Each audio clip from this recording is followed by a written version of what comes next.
Hi, and welcome to this episode of John's Model Kit Review. In today's episode, we are going to be looking at Hasegawa's Ki-61 Hien, or Tony. This kit is Hasegawa part number JT14. One really cool thing about this kit that sold me instantly on it was the beautiful box art, just gorgeous. This kit was released in the mid-90s, and at the time of its debut, it really represented what was state-of-the-art in the model making industry. And we're going to look at this kit, we're going to look at the instructions, we're going to look at the built-up model. We're going to talk about the decals. We're going to also talk about the plastic parts and the surface detail on the kit and the detail on the interior of the kit. We'll also talk about buildability, how easy this kit is to build and the fit of everything. I will also go over my construction and painting and weathering notes, and I'll attempt to answer the question, is this classic kit still worth a build? This is a kit I built quite a few years ago, and you can see in some of the pictures, the markings have started to fade. They were always light from Hasegawa, but they have faded over the years. I may replace the Japanese insignia with new ones just to revive the color on those. And it has three marking options for three different Tonys. They are all from the 244th Fighter Group, and they're all flown by Captain Teruhiko Kobayashi.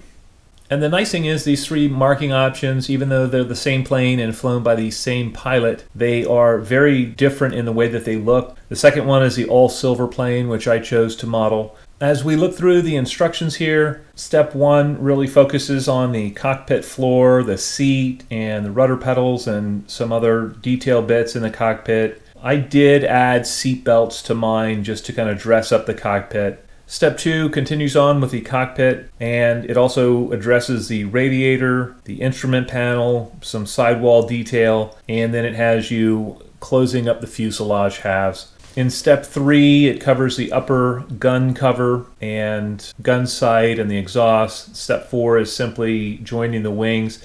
If you want to put the racks for the fuel tanks or the fuel tanks on themselves, you definitely need to open up the holes in the wings on step four. Step five is simply attaching the wings to the fuselage and the tail planes. I really had no issues with the fit of things. Everything just kind of clicked into place and there weren't really any gaps. I didn't use any filler on this kit. It built up beautifully. Steps 6, 7, and 8 in the instructions simply cover the landing gear and the fuel tanks.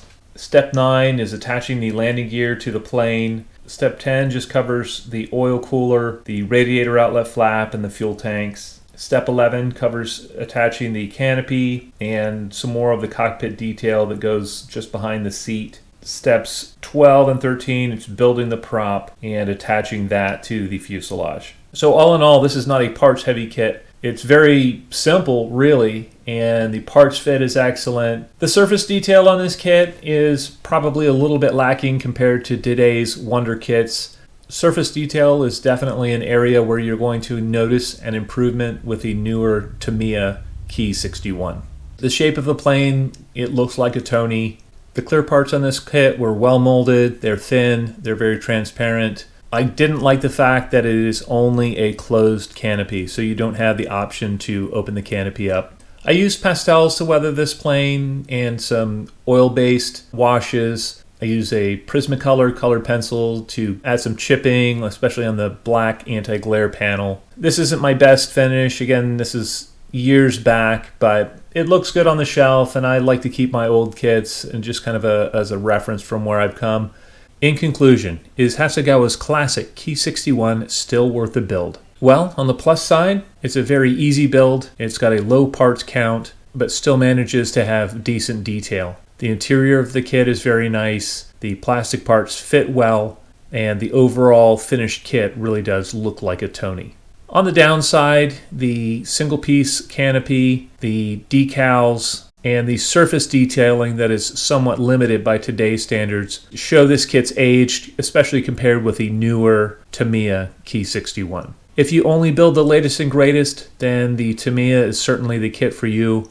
But if you want a great kit with no construction surprises that turns out well, this is a fantastic option. I really enjoyed building this kit. Well, I'd love to know what you guys think. If any of you have built this kit before and want to share your experience in the comment section below, please feel free to do so. As always, I hope you found this video entertaining and informative, and until next time, model on.